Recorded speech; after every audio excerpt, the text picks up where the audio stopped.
This is Samantha Sunderworth from Maggie Z Photography. Today we have another edition of Professional Profiles with Lanice Boyd from Bacio Bridal Salon.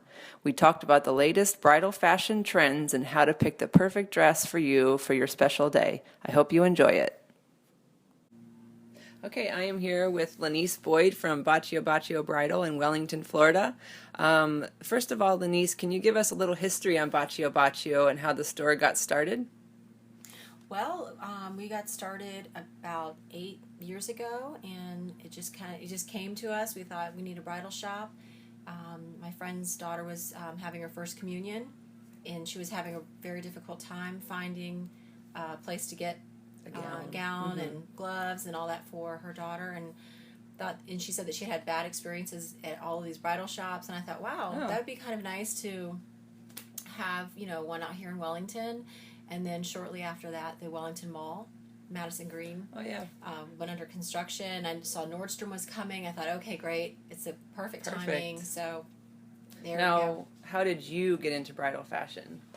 I have always had a passion for it, and not so much bridal, but I love fashion in general. I love makeup and hair, and just dressing up and that. So with that little note with the first communion, and it just kind of fell into place and felt like a natural fit. Great location too in Wellington. There's like nowhere like this in the area. So well, yeah, I mean we have the only bridal shop, but the first one's here, and then our brides though come from Miami, Fort Lauderdale, Boca, Palm Beach Gardens. They come from everywhere. We have international brides now. Yeah.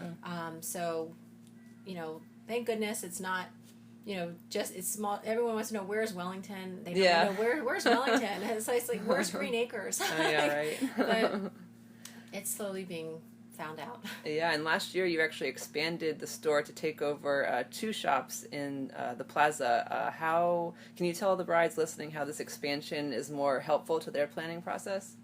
Well, before we were all cramped in one space, so we had our brides who were starting out, look just fresh, looking for their gowns, and with them were brides who were getting their final fittings, and those ladies are in completely different states of mind. And the way it is now, we can have our fittings take place on the new side, as well as we expanded our evening and beaded lines for parties. So we're not just bridal.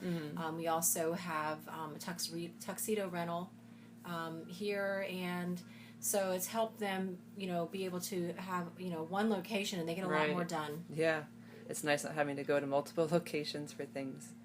Now, throughout the year, Bacio has a number of trunk shows with designers such as Ramona Cavezza and Justin Alexander. Can you explain how trunk shows work and how they're beneficial to brides searching for a dress? Well, they're very beneficial to brides who, if they are actually drawn, some of them will come in and they don't even know that they keep picking up gowns from a certain designer in the store. When we have a trunk show for any designer, they'll send us their most popular pieces, or they'll send us their new collection. And the trunk is just basically from an old time when the old designers in the old days would travel the countryside with their trunks, and then they would present them at the boutiques, and the ladies would get to work with the designer. So it's a good thing for them because they are offered discounts, and they also get to see a larger selection of gowns from a single designer in a weekend. So we will feature them. Nice. Now, before we know it, engagement season will begin, and a new crop of brides will be coming in to look at gowns. What are you seeing as the next big trend in bridal fashion for next year? Well, this next season we see a lot of intricately beaded backs, low backs that are still very tastefully done with like mesh and beaded laces, sleeves, shoulders. So finally they've gotten it so it doesn't look like an old futsy dress. They have made, and they finally got it. And the second trend I've seen the last couple of weekends is we've had brides asking for the dress that's cut at the natural waist and is a ball gown with tulle. So tulle seems to be coming back, and we'll go to New York in October, and we'll see what the designers are going to show us, because we're a whole year or 2 seasons ahead of the public. Right. So it takes some time sometimes for these new trends to catch on. Right. Now, you said with the longer sleeves and everything, do you think that still carries over from the royal wedding, or? I think that initially, there was a big push in the bridal industry to redo that dress. But that dress is a classic. Yeah. I mean, that's something that you would have seen 100 years Right. ago. And it did not take off well with the brides immediately afterward. And I think it's because they kept seeing old. But now the designers have taken that heavier lace off, and they are using more of a tulle and beaded, making it more airy and light. It's just fresh and young, and I think that is carrying over, but it's developed into what it is now. To be more modern. Now let's talk body type. I know a dress can look totally different on two different people. What are the best silhouettes for each body type? And we can just go down the list. The first one, for tall people like me. For tall people, you can pretty much pull anything off. You think of your runway models, they're all tall. They're going to carry pretty much any style. It would depend if you're tall and you have broad shoulders. It just really depends. Not so much if you're tall or petite. It really has to do with all your other features. Are you very tall, busty? but not a runway model, like your average. I suggest, rather than try to figure out, am I an A-line, am I a mermaid, what am I suggest that you get in the dresses. It's the best thing. Get in them, take some pictures of yourself in them, and that's going to be the best. I mean, I don't know that there is anyone, if they say they can look at a person and tell them what dress style to put on, I applaud them. But I'm a visual person, and most of the brides that come in, we think, we might have an idea what they're going to look great in, but we always let them go through their processes, and we sometimes surprise ourselves with different shapes. Right, okay, cool. Now, strapless gowns, I know we talked about sleeves, but I still see those a lot at weddings, and I can't tell you how many times I've seen a bride yanking the dress up throughout the day. Oh, favorite. Yeah. Are there any tips that you can give as far as fit and tailoring to make sure the dress stays put? The reason they're pulling up is because they did not have proper tailoring. Or what happens for our brides is when they have they put their strapless dress on, and typically it's a little big when they're putting it on for the first time. When you are at your fitting, you need to pull your dress up to where you want to wear it the whole night. And let the seamstress pin the waist in the proper place for your body.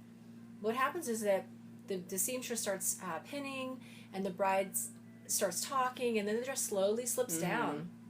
They need to pay real close attention and make sure that the dress is up where they want to wear it, and then they're pinned. And then the length is worked on. That's because it's imperative that you get the waist of the dress where your waist is. Your hips should be holding your gown up, not a tight dress. Yeah. So you should not be able to pull your dress down. Right. If it's fitted properly and the waist is in the proper spot. So okay, yeah. That's a handy tip. Only one. We try to remind our brides all the time. We try to be there with them during their fittings. If we can, pull ourselves away and watch our seamstress. But our seamstress knows too, where do you want to wear this? And she pulls it up. So okay. Now you did mention that you take care of bridesmaids and mothers and grooms and groomsmen. If a bride doesn't want their attendants to be too matchy-matchy but still uniform, what can they do? What are some things you've seen brides choose for their girls that's unique? Well, obviously, they've done the different necklines. That's been seen a million times. I've seen coming back, they're letting them pick different colors. Same style, but different colors. That's something I remember from the 70s, where they would have all the pastels and all the different colors. But one thing that I thought was really quite pretty is all the bridesmaids did match their dresses, but all the bouquets were different. Okay. And that was fun. She just had made all of her bridesmaids bouquets in their favorite color. Nice. So that was just visually it was very pretty. Yeah, I bet that looks really pretty when you look down the line up at the ceremony. Sure. And now you can pick a beautiful dress, but the perfect accessories finishes the look. What do you suggest so that a bride doesn't look too overdone or too simple? Some of our brides want to be overdone. We have some brides that want more bling, more bling, bling, bling, and they just want to pile it on. Okay, but that's their personality, and that's their wedding, and they're inviting their friends and family and loved ones, so that's their look. Then you have the brides who are very simple. They just want a very simple pair of earrings. They don't want any embellishments, but I say if some of them are overdone, but they can pull it off. Yeah. So go for it. I'm not one to say, don't be too overdone. Okay. I'm going to say, let you shine through. If that's something that you look good in and you feel good, that'll come across. You as a photographer will see, hey, this bride feels really great. Mm-hmm. If you have a bride who loves bling and someone told her don't overdo it and she took off a bunch of her stuff, she's going to feel undone the rest of the day. So I say go for it. All right. Whatever cool. if you can pull it off, do it. Now, I talked earlier when I was photographing the shop. I always say I don't envy these brides who have to choose one dress out of thousands and thousands of stunning gowns. What are your biggest tips for choosing a dress and not getting overwhelmed with all the choices? Well, if you try them on, eventually you're only going to fall in love with one anyway. You have to work with let the stylist help you. We're here to listen.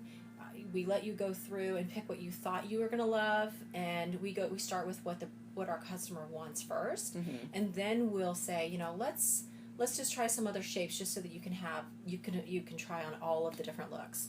And quite often they just don't want anything to do with any other dress. This is the dress, and that's it. So those fears do fall away, and that overwhelmed feeling when you walk in and you see the sea of ivory and whites, you're like, oh my gosh. But trust me, it does. We are here to help, and by the time your hour and a half appointment's over, you've got it figured out. Nice. Do you think it's possible to try on too many gowns? It is. We have quite often we'll have our brides starting out. They'll fall in love with 2 or 3, and then they want to go shop everywhere, but they can't get that dress out of their mind that they were here to begin with. But they think there's a better one out there. There's another one, and we like to joke and say, are you sure you want to marry this guy? Because there are quite a few out there. You might want to try these guys out first. But you fell in love, and you're going to marry him. So this is kind of like the dress. Right. Some girls just don't get that feeling, and then they start doubting themselves and say, why am I not getting this feeling? They're just not emotional ladies. I mean, they know what they want. They just want what they want, and they'll find their dress and they're done. So we have so many different ladies and personalities that we see through here, and we love it. It keeps it fresh for us. I bet. The dresses change, and the brides change, and the personalities. It's like Rubik's cubes. Yeah. There are so many combinations of what can happen, but don't get overwhelmed. Just kind of start trying things on. Okay. It'll work out. Now, unfortunately, a wedding only lasts for one day. What are some interesting things you've seen brides do with their gowns after the wedding's over? Well, I haven't seen anything personally that's really interesting besides the creative photography that can happen afterwards, where the trash the dress or rock the dress. But I did hear of a lady who had a shadow box built into her walk-in closet, and she had her bridal gown put set up in there. And then we also have a beautiful trompe l'oeil painted in our restroom here. I don't know if you've seen it, but one of our brides hired that artist to paint her wedding gown on her in her dressing area of her home. A little different than a photo. So I've seen people make christening gowns too, like out of the Sure, train too. yeah, I always thought that was interesting. Now, in the wedding community, it's really important to work together as a team. What are some ways that you build that community feeling within the wedding industry? Well, we try to do an event for charity every year.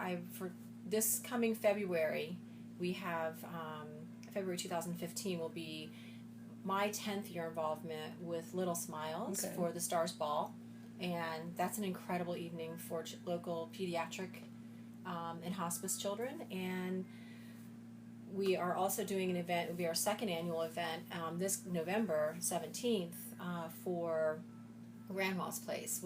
We just decided we're having our first meetings and our organizational meetings just this coming week. So, but it's definitely going to be November 17th, and we're looking forward to supporting another charity and bringing in vendors, and we'll want the public here, and we're looking for brides and grooms to come and see what these incredible vendors have to offer. So. Right. I was here last year, and it was an amazing party. Oh, it was. It was so beautiful with all the floral and event designers we had. We gave them the free reign they had their own tables to decorate, and the people were so supportive. We did our fundraiser for Little Smiles last year, as well as the Stars Ball, but this year we're going to diversify a little bit and try to include some other charities. Yeah, that's good. Okay, finally, if one of our brides wants to come see you, contact you, make an appointment to try on some dresses, how can they do that? Well, a couple ways. They can go to our website, which is www, of course, bacio.com. That's BACIO.com. And there is a link on there to book an appointment. Or they can do it the old-fashioned way and call us, 561-792-6111. Perfect. Okay, well, I hope that people come in to see the shop. It really is an adorable boutique, as you can see by the pictures, and the dresses they have here are gorgeous. Lanice, thanks so much for sitting down with us today. Well, thank you for having us Okay. and doing this interview. Oh, no, my pleasure. And all right, we will talk soon. Thanks for listening.